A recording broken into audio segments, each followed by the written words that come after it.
Welcome back to the channel. Today we're going to be talking about whether Aarons or Smith should be starting in the future games. Now, of course, Aarons has just come back from injury against Crystal Palace. What a win that was, by the way. And Adam Smith has been playing in his absence. Aarons had been out since the end of January, but he's also missed games earlier in the season until about December when he came back. So who should be starting between the two of them? We're going to be discussing how Aarons has improved since his last season at Norwich City and how he's been pretty spectacular this season when he's been fit. Also going to be doing some analysis of Smith against Palace in that win, and also some general analysis across the season of how he had a pretty good season as well. Got some good right backs, don't we? Anyway, we're going to jump into the video, but first can I just ask you if you can subscribe. Going to be doing weekly videos, so if you subscribe then you can see every video every week. Lots of Cherries content. Now let's get into the video. So Max Aarons, we're actually going to start in his last season at Norwich. Now, obviously, he was very highly rated. He was linked with Barcelona, Roma. Daniel Farke even said he would not sell him for over 100 million. Now, that obviously aged well because we bought him for 7 million. But regardless, in that final season at Norwich, he struggled a little bit. He got 2 assists in just 48 games across the season, 45 of those in the Championship. You'd be expecting a lot higher numbers from an attacking right back such as himself, and especially when we consider David Wagner, the manager, who is a very fullback attacking manager.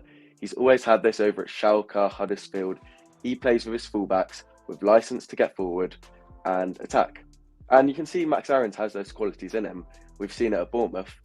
But despite this, he struggled with this attacking output over at Norwich City in that final season. He was only just in the top 50% for crosses in that campaign in the Championship. But I would say at Bournemouth, he's vastly improved from that. He's made the step up to the Premier League where he's obviously played before, but he has been fabulous, I would say, when he's been fit. It's been an impressive first 17 games, hasn't it? I really like him. I think 7 million's a bargain. In terms of dribblers tackled, he's in the top 15%. So we can see that defensively, he is an attacking fullback, but defensively, he's not struggled at all with the physicality of the Premier League, with the speed. He's obviously quite a quick guy, but attacking as well, which is his speciality, he's excelled in. Take-ons, top 10%, fouls drawn, top 5%. And he's very much this pick up the ball and run, quite similar to Milos Kerkez. He's about 5'7", same height as me, great height. He gets that ball and he runs down the wing and he'll beat a man. Like you can see there, fouls drawn, top 5%. He'll take the foul or he'll take the man on, beat him, create a chance for the team.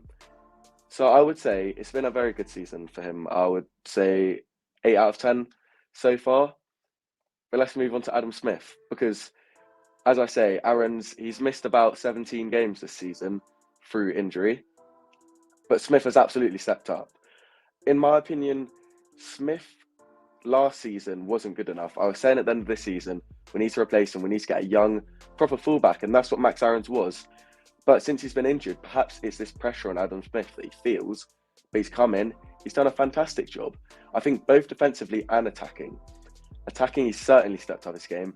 But also defensively, last season, felt he was a bit slow. I felt that he couldn't deal with tricky wingers, like Mohamed Salah, for example. Well, actually not Salah, because he's on the right wing, isn't he? But people like that, I felt that he would have struggled with. And he hasn't. I really think he's been solid defensively. One of our best players. And I've been very impressed with him. So let's look at a bit of analysis from that last game, a 1-0 win against Crystal Palace. And it was another very good performance from Adam Smith, who is very consistent. You can see here, this was not a goal, but Adam Smith has the ball out wide here. And he whips in a beautiful cross, which I think is one of his best traits this season, really. So it's quite wide out here. You can see he's really pulling that leg back to get a very nice cross, very quick, but also accurate. And Billing, credit to him, absolutely leaps up. I thought he had a good game against Palace. I thought he was quite impressive.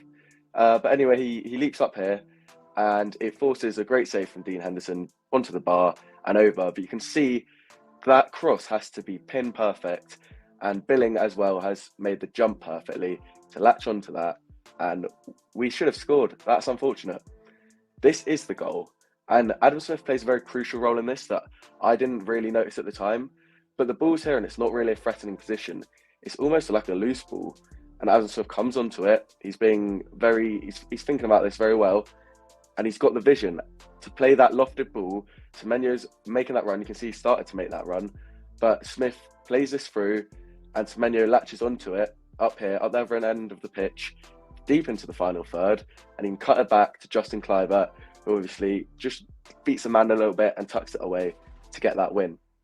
But I think this is what separates Smith from Aarons. I think technical ability in terms of passing, vision, and crossing, Smith excels in all of them.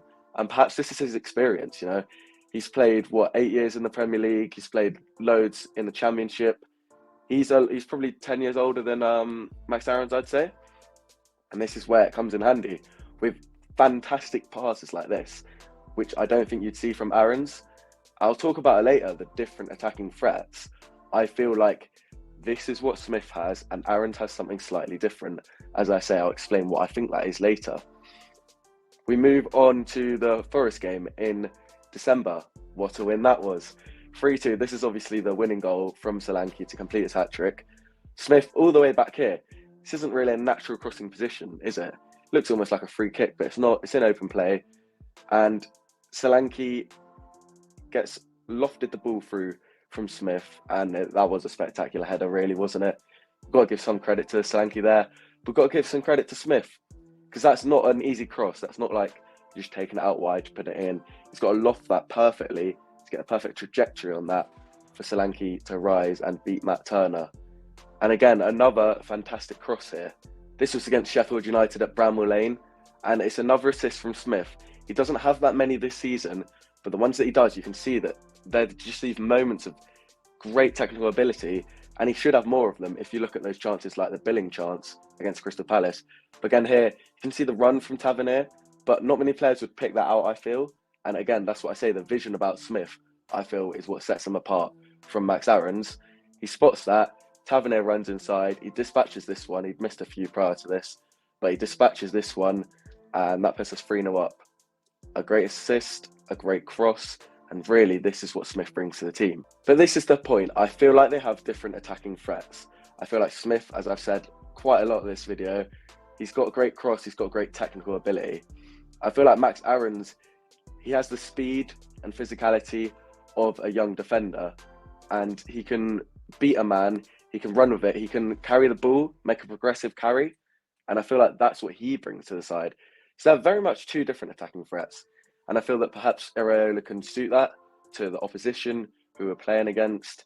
If we've got a lot of fixtures coming up into the end of this season, you can rotate them about, which is beneficial to us as well. But which one's better? What do you guys think? Let me know in the comments. I think that Smith, I think the way we play, I think that Smith's technical ability benefits us a lot. I also think they have different defensive strengths. I think, as I said earlier, Smith struggled with being slow last season because he is getting on, and that's why Aarons beats him. He's a lot faster, he can keep up with these quick wingers. And in terms of tricky wingers as well, who are going to send you one way then the other, you've got to be agile. I feel like Max Aarons has that over Adam Smith as well. But in terms of experience, Adam Smith certainly has abundance of it. And Max Aarons can sometimes jump into a rash tackle, similar to Milos Kerkez at left back, and this can perhaps hinder them a bit. Either they give away a bad foul, or they get taken out of the game because they've gone to ground. And that's what I don't think Adam Smith does. And I think Adam Smith has had a really good season, and he's perhaps got rid of some of his bad defensive traits in terms of perhaps being a bit slow and lethargic. And he's kept this experience and ability to put the tackle in when he needs to put the tackle in and time it perfectly. So I do think there's different attacking strengths to each of them, different defensive strengths to each of them. So who should start? And that's a really, really difficult question. So it's Luton away up next on Saturday, and I think that Adam Smith should start that one. I think that obviously Aarons is coming back from injury, so we don't want him to jump into another one. He's already had two this season, but I think that Smith suits it better. Luton are a really good side. They're really dangerous, and that is an opportunity for us to drop points. It really is. And I think that Adam Smith's experience is really what could set us aside from them, because Luton do have quite a young squad similar to us. Having someone like Adam Smith on the pitch, who's been there consistently for the past month, 2 months, whatever, I think that can benefit us. However, we play United at home and then we play Villa away, and they're two very possession dominant sides. And I think that Max Aarons, when we're counter attacking, could really benefit us in terms of that. He had a really good assist against Man City when we lost 6-1, where the ball gets pinged up and Aarons is essentially a right winger. He's playing on the shoulder of that last defender, and then he assists Sinistera. And I don't think I've ever seen Adam Smith really doing that. He's not that kind of guy. But Max Aarons we could really utilise that to our advantage when we're playing against possession dominant sides like United, like Villa, who we can beat on the counter attack, especially Villa, who play with a very high line. For the rest of this season to play out, I think Smith just keeps that spot because he's been spectacular, and it'd be harsh to drop him. But I think moving into the future, perhaps Aarons next season, he's a young guy, he's part of this project for the long term, which is a project. Maybe he gets that spot in the starting 11 next season. But let me know what you guys think in the comments. Comment down below. Who would you start in the long term, next game, whatever you think? Who is the better right back, Aarons or Smith? Now, thank you very much for watching. If you can, just as I say, subscribe down below. That'll really help me out. Leave a like, comment, and I'll catch you guys later.